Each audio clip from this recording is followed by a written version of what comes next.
They say the queen's beauty was a gift from the ancestors, but the ancestors do not give gifts that require a silver blade and a bowl of salt.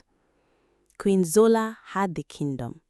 She had the crown, but she was losing the one thing that kept the king's eyes on her, her youth. To keep it, she would do the unthinkable. If you're enjoying this story, don't forget to subscribe, like, and share. Listen, my children. Gather closer to the fire, for the night has many ears, and the wind carries the heavy memories of things best forgotten. Sit quietly and let the rhythm of the wood smoke settle in your lungs. In the days of our grandfathers' grandfathers, there stood the kingdom of Orizu. It was a land where the soil was as rich and red as a ripe palm nut, and the kings who ruled there were as tall and sturdy as the iroko trees that touch the clouds. In this land, there lived a king named King Odion. He was a good man, a man who followed the laws of the land, but beside him sat Queen Zola. Now, Zola was not born with a wicked heart, but she was a woman who feared the sun. She feared the way the sun looked at her skin and saw the wrinkles. She feared the way the hair on her head was turning the color of dry wood. One night, when the palace was asleep, Queen Zola stood alone before her bronze mirror. She touched the lines around her eyes and quietly called for her younger self, as if the reflection might answer. For a brief moment, she whispered, "Where did you go?" before turning away, ashamed of her own voice. Now, in that same palace, there walked a young maid named Efua. She was a child of nobody from a small village, yet when Efua walked, the birds stopped their singing to listen to the rhythm of her feet on the ground. Her skin was as smooth as a river stone washed by 1,000 years of water, and her face held a glow so pure that the flowers would bow their heads in jealousy as she passed. At first, the queen would sometimes watch Efua from afar. One morning, she even called the girl closer and adjusted her dress. "You walk like someone who has never known fear," she said, softly, almost like a compliment. One day, she saw how the king smiled when Efua brought him his morning water. It was not a bad smile, but the queen's heart was like a pot of soup left too long in the sun. It began to sour. Why should a common maid have the face of a goddess, while a queen has the face of a dry leaf? Zola whispered to herself. Zola did not seek the healers who use roots and prayer. She did not seek the priests of the high hills. Instead, she journeyed deep into the forbidden forest to find the dibia, the medicine man who works with the left hand. This was a man who knew the dark secrets of how to untie what the heavens had tied together. The dibia's house was a place of terrible silence. No goats bleated there, and no children ever played in its dust. Zola did not hide her dark hunger. "I want the girl's face. I want the king to look at me and see the morning, not the evening." The dibia looked at her with eyes that had seen too many moons, and he gave her a grave omen. To take a face is not like taking a garment, my queen. To take a face is to take a life's story. You will have her beauty, but you will not have her truth. And the truth is a stubborn thing. It does not like to be buried. But the queen was deaf to his warnings. She paid the price, 3 bags of heavy gold and a necklace of ancestral coral beads that had been the pride of her bloodline for generations. That night, the queen summoned Efua to her private chambers and gave her a cup of palm wine laced with a heavy, dark sleep medicine. As the girl fell into a slumber as deep as a well, the dibia stepped from behind the door. He drew a silver knife as thin as a hair. He did not draw blood, for blood is of the body, but he drew the spirit and the glow. He peeled the beauty that the gods had given the girl, and he plastered it onto the queen's wrinkled face, smoothing it down until the edges disappeared. When the sun rose, the palace was filled with a great shouting. The queen emerged from her room looking like a girl of 18 years. Her skin shone like fresh oil, and her eyes were as bright as the morning stars. The king stopped in his tracks, his breath catching in his throat. He saw the woman he had married 20 years ago, but better. She was more beautiful than the day of their wedding, a dream made flesh.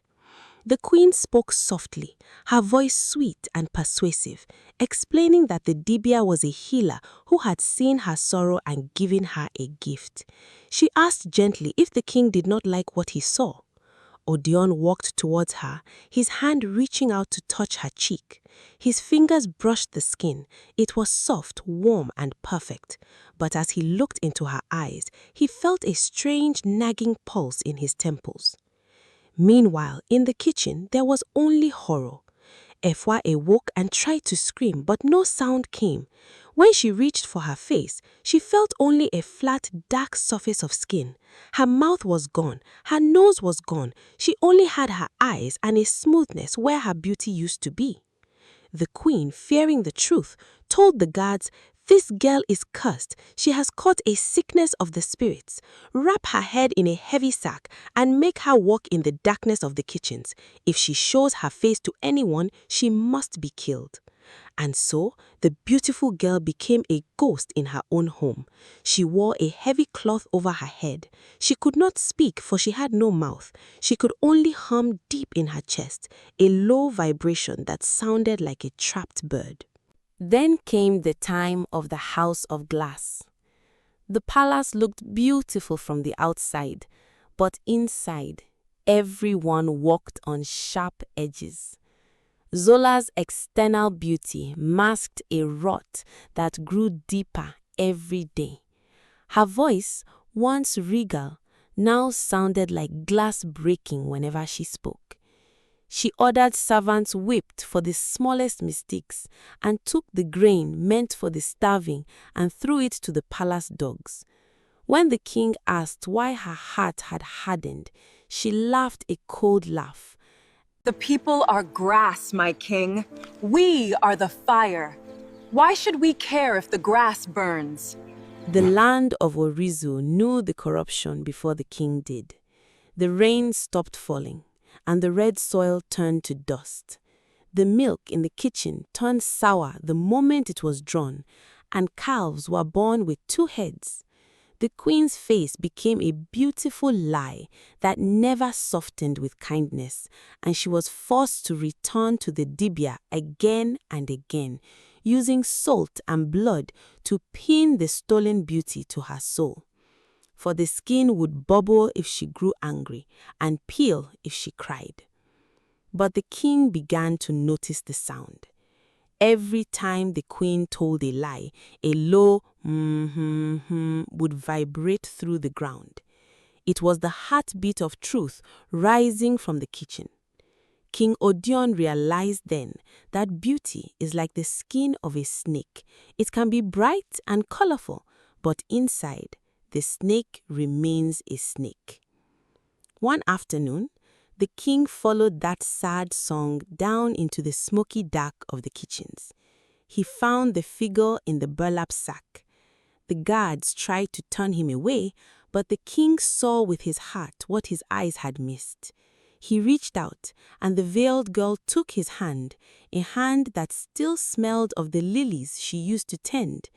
She placed his palm against the rough burlap of her faceless head. In that moment, the king felt a shock of spirit. He saw the silver knife in his mind. He saw the moonless night. Efua dipped her finger into a bowl of water and drew upon the wooden table. She drew a queen, she drew a girl, and she drew a knife. The king fell to his knees in the kitchen dirt, weeping. He said, "I have been a blind man. I have eaten the fruit of a stolen tree." The king did not strike immediately. He announced a great festival of truth, claiming the queen would dance to bring back the rains. Zola was filled with terror. She knew the sun would be like a furnace that day. She begged the Dibia for more magic, but he only laughed a hollow, cold laugh. The debt is due, Zola. The truth is a stubborn thing. In the great square, under a sun that burned like an open fire, the people gathered. The queen sat on her throne, but she smelled of stagnant water and old meat. When she stood to dance, she moved stiffly like a wooden puppet pulled by fraying strings. The king stood and raised his hand. "Stop the drums!" In the sudden silence, he called the veiled Efua to the center of the circle. "My people," the king shouted, "the gods will not give water to a house built on a lie.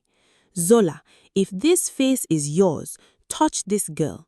If you are innocent, she will be healed. If you are a thief, the truth will come home." The king grabbed Zola's hand and pressed her palm against the Efua's smooth, faceless cheek. A sound like 1,000 mirrors breaking shattered the air. A great wind whipped up from the red dust, spinning in a roar around the two women. The beauty on Zola's face began to crack and bubble. It did not just melt, it fled. It rose from her skin like a swarm of golden bees, returning to the ancestors. Zola collapsed, transformed into a ruin of grey folds and sunken eyes, her outside finally matching the darkness of her soul. But Efua stood tall. Though her face did not return, she became a mirror for the kingdom. Those who looked upon her saw the truth of their own hearts. The good saw light, and the wicked saw their own shadows. The clouds finally broke, and a heavy, cool rain washed the red dust from the land. The king decreed a symbolic justice for Zola. She was cast into a room of mirrors where every wall, floor, and ceiling forced her to view her own ugliness for the rest of her days. No one was permitted to speak to her, and she never heard a kind word again. Efua was named the voice of the palace, the king's chief advisor. Though she remained silent, she pointed the way to the truth, and it is said that from that day forward, no lie was ever told in the courts of Orizu again.